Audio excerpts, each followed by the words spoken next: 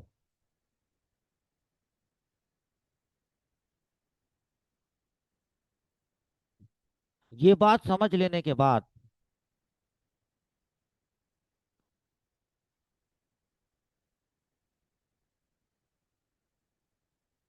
ہم آپ کو ایک مسئلہ بتاتے ہیں. ایک نہیں بلکہ کچھ مسائل بتاتے ہیں. یہ تو طے ہو چکا کہ احناف کے نزدیک اس سے مراد تین حیض، اور شوافے کے نزدیک اس سے مراد تین طہر. اختلاف تو آ گیا. اب اس اختلاف کی بنیاد پر کچھ احکام نکلیں گے. وہ کون سے احکام ہوں گے وہ پہلے میں آپ کو یہاں لکھ کر دکھاتا ہوں. دیکھیے، فَيُخَرَّجُ عَلَى هَذَا، یعنی اس اختلاف پر تخریج کی جائے گی حکم الرجعتی فی الحیدتی الثالثتی. یعنی بات کیا ہوئی؟ بات یہ ہوئی کہ یہ جو اختلاف پیدا ہو گیا حیض اور طہر کا، تو اس اختلاف کی بنیاد پر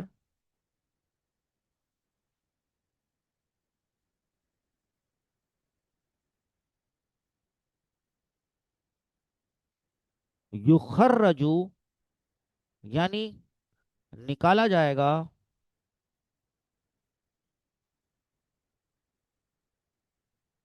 تیسرے حیض میں رجوع کرنے کا حکم.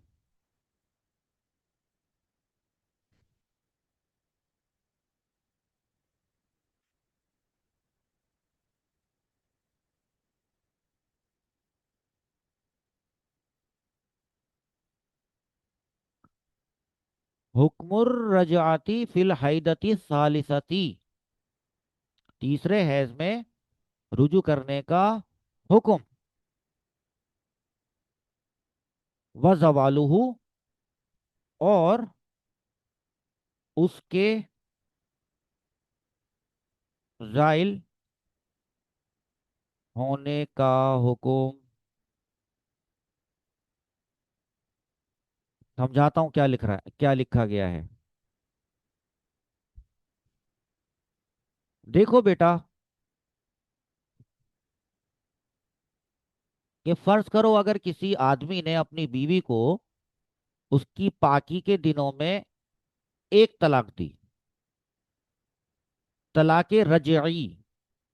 جس میں یہ آپشن ہوتا ہے کہ عدت کے دوران وہ آدمی اپنی بیوی سے رجوع کر سکتا ہے. تو احناف کے نزدیک تیسرے حیض میں وہ اس عورت سے رجوع کر سکتا ہے تیسرے حیض میں. لیکن اگر تیسرا حیض مکمل ہو گیا اور تو عدت مکمل ہو جائے گی، اب وہ رجوع نہیں کر سکتا.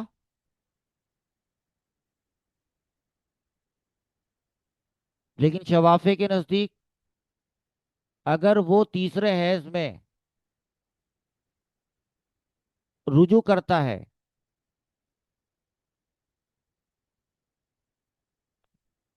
تو وہ کہتے ہیں کہ اس کا رجوع کرنا صحیح نہیں ہے، کیونکہ تیسرے حیض سے پہلے ہی تین طہر پورے ہو گئے، عدت مکمل ہو گئی. کیسے؟ کیونکہ جب اس عورت کو طلاق ہوئی تھی، وہ توہر میں ہوئی تھی، چاہے وہ توہر کے درمیانی توہر میں ہوئی ہو کچھ دنوں کے بعد، وہ اس کو آدھا توہر نہیں مانتے، پورا توہر مانتے ہیں۔ پھر حیض آیا، پھر توہر آیا، تو دو توہر ہو گئے ان کے نزدیک، ہمارے نزدیک ڈیڑھ توہر ہوا، اور ایک حیض ہوا، پھر توہر آیا۔ تو شوافے کے نزدیک یہ تین توہر ہو چکے،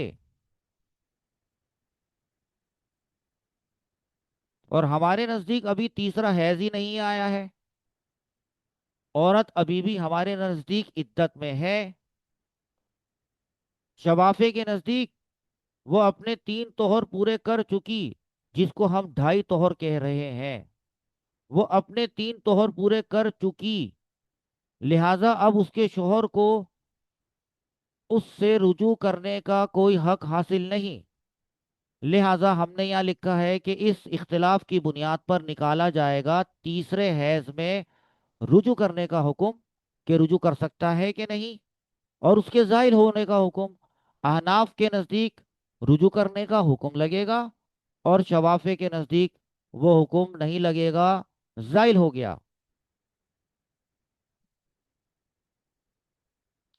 اور کون سا اختلاف، اس اختلاف کی وجہ سے کون سا حکم نکالا جائے گا؟ وَإِبْطَالُهُ وَحُكْمُ الْحَبْسِ وَالْإِطْلَاقِ وَالْمَسْكَنِ وَالْإِنْفَاقِ وَالْخُلْعِ وَالطَّلَاقِ، ابھی بتاتے ہیں، پہلے لکھ لیتے ہیں۔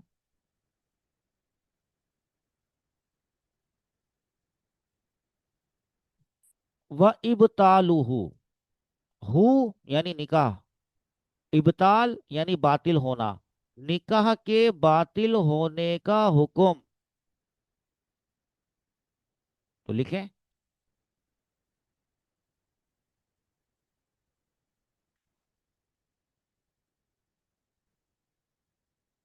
نکاح کے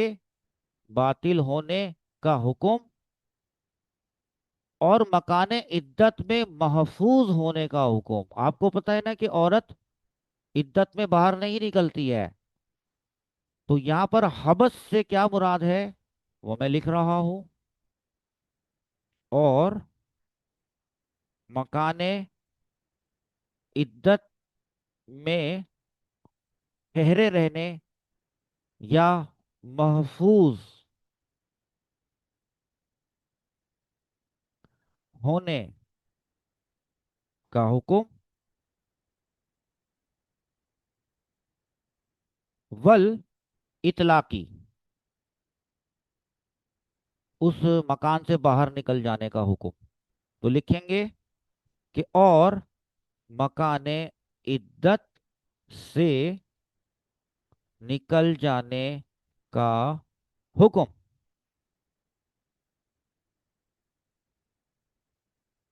نکل جانے،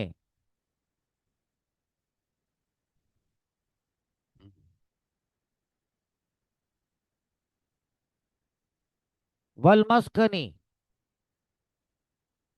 اور رہائش،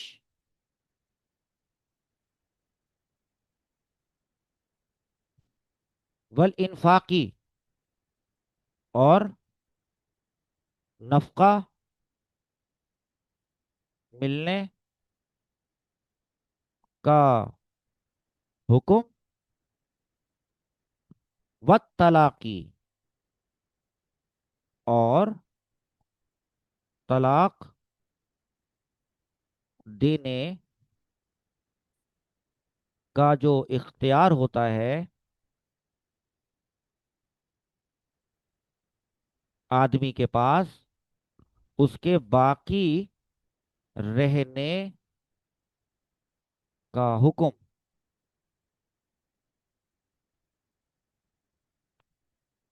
اب سمجھاؤں ایک ایک لفظ تو سمجھیں۔